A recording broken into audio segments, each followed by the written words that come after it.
Although Machiavelli did not believe in the divine right of kings, he strongly believed in the inherent selfishness of the individual. This was true for R.G. Mugabe. His rule was largely characterized by trickery, deception, disappearances, death, handicapping of people, among other atrocious undertakings. For R. Mugabe, power indeed corrupted absolutism, and he would do anything that he deemed necessary to maintain his position. If power which he safeguarded jealously, his rule was earmarked by bloodshed which even the locals feared to testify as a way of the love of dear life.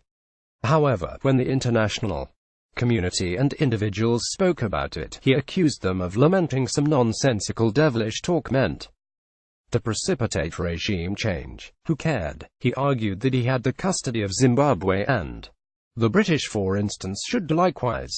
Robert Mugabe called for a land reform program which drastically graduated from being amicable to gruesome and lethal. White farmers were at the mercy of Mugabe and some of his ZANU-PF cronies, but even the police could not enforce the much-needed rule of law. Ben Freeth and Campbell were even accused of putting the government to shame, since they had referred the case to the SADC tribunal after they were denied locus standi in Zimbabwe's courts of law. Human rights were grossly violated, just like property rights, which meant no sense. This was the ZANU-PF led by Mugabe which could do anything to maintain the hot seat. Ivhu Kuvenhu, a popular mantra to lure the rural citizens into voting for a wolf into power, and when the goats are consumed, people wondered why.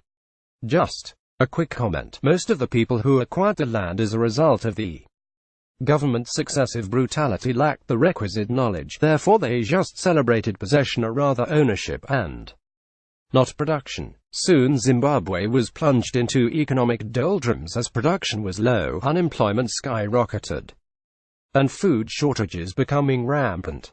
It does not require Solomonic wisdom to apprehend that ZANU-PF lost both parliamentary and presidential elections in 2008. Mugabe knew that the heydays were over and would step down if need be. However, the presidential results could not be released as soon as they were expected. ZANU-PF sympathizers were cooking electoral results to suit the needs. After so many weeks of waiting, it was announced that Tsvangirai had the majority, but could not reach the required percentage. Therefore a re-run was to be held, in which Tsvangirai pulled out and ran Mugabe alone. The amount of violence that was unleashed to citizens by ZANU-PF was unimaginable. Operation Wakavotera Papi Paraquat was used. Long, short sleeves, cutting of hands and legs, butchering of people, burning of homesteads, axing of people, among other evils, were perpetrated by Mugabe against opposition. I would like to believe that Mugabe failed to understand his growing unpopularity and wanted to use force to inspire virtue. Mbeki, like an angel of doom, sold it out together with other observers that the elections were credible. Zimbabwe had transcended to be a one-party state as a result of Mugabe's massive centralization of power. He made sure that his position was secure together with that of his close cronies. Freedom of speech was guaranteed, but not after speech. Some newspapers were banned, and also programs, so that only ZANU-PF propaganda would spread like wildfire, even to the deaf, to the dumb, and to the blind. This was a real deviation to the revolutionary principles. If only you speak against a party that brought independence. Further, Mugabe made sure that the history of the struggle was mastered and the role of ZANU-PF illuminated like mad. Mugabe was pursuing his own agenda irrespective of the people's needs.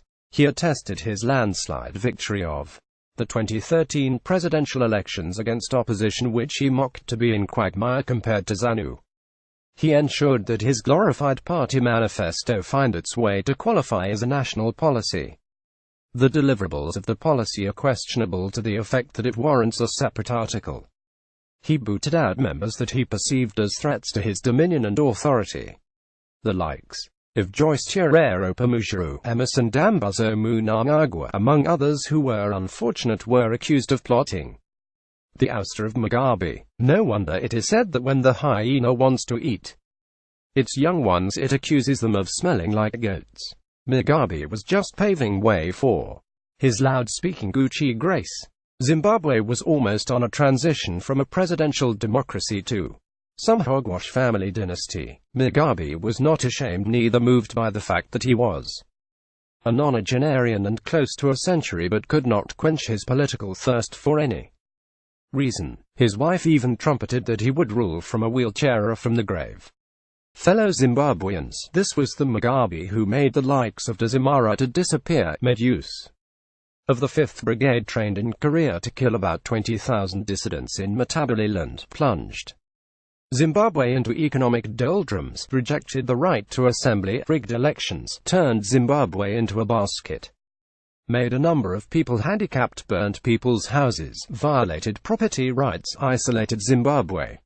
All these and other atrocities were committed in the name of holding on to power, for to him, the end justified the means. He could use any evil as a means to bring about an end, that is, to secure power. Written by Patricia Massey Yakurima, a student of politics and public management at Midlands State University. Email protected, post published in featured